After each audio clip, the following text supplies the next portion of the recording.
appreciate everybody coming out. It's important that we distance to the extent that we can. And I just wanted to thank everybody just to gather our thoughts. Now, this is an opportunity and a privilege for us to recognize two people that worked here for many years. And we want to recognize them and we want to grieve their passing. Maria Pavilion, Florence Ragua. I think that we'd like to recognize the people who came out to help us do this. First, the first responders, the fire department behind me. Tremendous people we rely on. And in addition to the fire department, we have all the ambulance companies that came out. They worked so hard. These people put their lives on the line as you do, and we thought that would be very fitting for them to help us make this tribute. Along with us, we have members of Maria's family. I'd like to recognize them again and thank them for coming out. We really appreciate them, and we're with them. And this time, thank you very much for coming out. Really. These are two daughters of Maria. We appreciate it. Thank you very much. Now, Florence has family. Her family is a family member in Australia. And Australia is on lockdown. So we have a camera crew that's going to take some video clips in honor of Florence. We very much appreciate that they will virtually be with us as well, and that's the best we can do in these times. The last folks we want to recognize is all of you.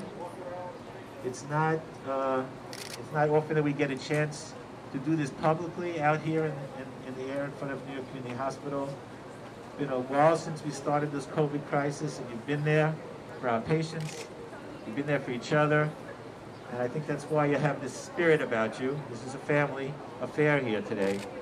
And we appreciate all that you do on a regular basis, really. Thank you very much.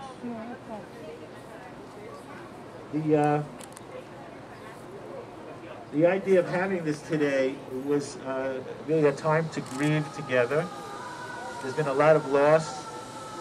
We've had losses. Unfortunately, we've had losses in the first responder community as well. And we really can't let it go unnoticed. We have the 14th Street Fire Department coming to pay their respects as well. We appreciate their coming. This is, it's very healthy to grieve. We've had some mental health videos that we've all seen. There's one that was up on our website done by OHEL. It's really not a shame for people to feel that they have some feelings that need to be expressed. I want to encourage everybody to the extent that they have any need to reach out. The staff should feel comfortable doing that, and we'll attach them to whatever resources available. We need to talk about the things that we've seen and talk about the losses we've experienced, and do it together or do it individually, whatever works for anybody. But this is not something that we take lightly, and I think we should all feel comfortable to share our feelings during this very, very difficult and stressful time. A little bit about Maria and Florence. Maria and Florence, they both worked here on the night shift. They worked here for decades. They were great nurses. They were mentors to the staff. They were people that we could rely on, that we knew, that cared about the patients, people of real commitment and integrity. And that's why it was so sad to lose them. But with the tribute, we hope that there's some comfort for the family and some comfort for each other, that we know that they will not be forgotten, that they are being recognized, and that what they accomplished during their lives as providers of care for the sick cannot be replaced, will never be erased. So we wanted to share that with the family and share that with all of you, because it really affected all of us deeply.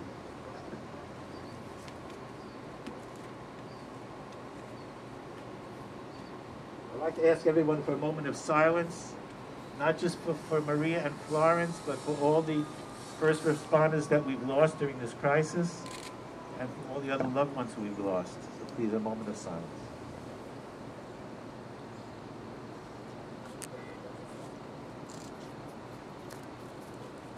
Lieutenant Commander Donna Fitzmartin over here. It's the first time I've seen her in a long time without the full getup.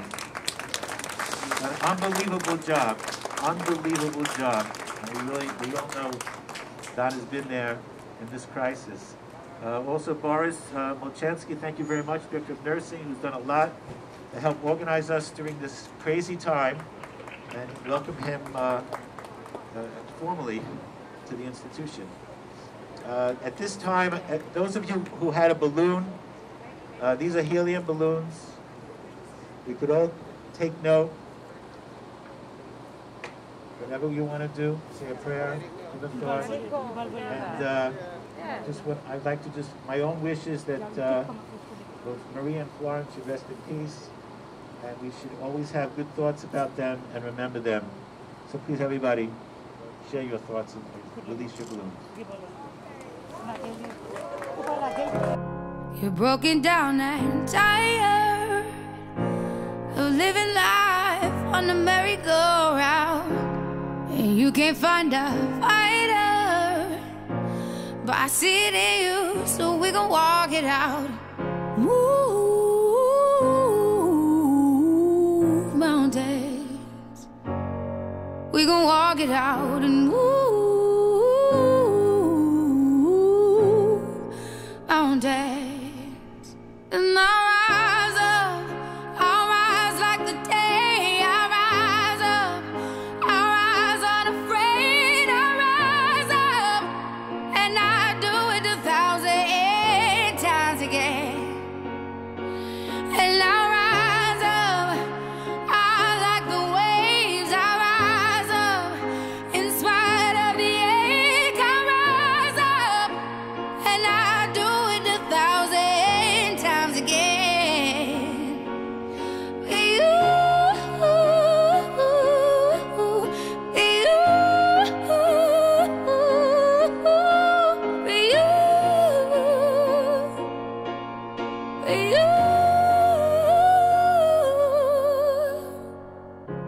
The silence isn't quiet, and it feels like it's getting hard to breathe. And I know you feel like dying, but I promise we'll take the world to its feet. Move mountains, bring it to its feet. Move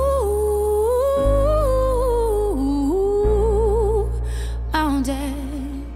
And I'll rise up, I'll rise like the day. I'll rise up, I'll rise unafraid. I'll rise up, and I'll do it 1,000 times again.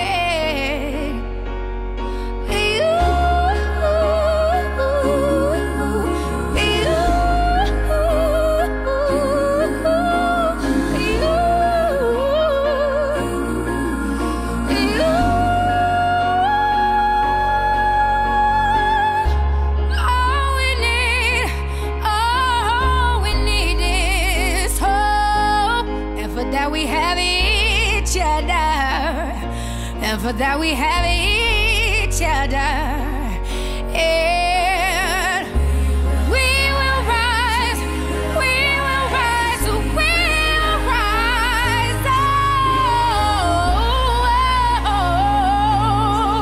we'll rise. I'll rise up, rise like the day. I'll rise up, in spite of the ache. I will rise 1,000 times again, and we'll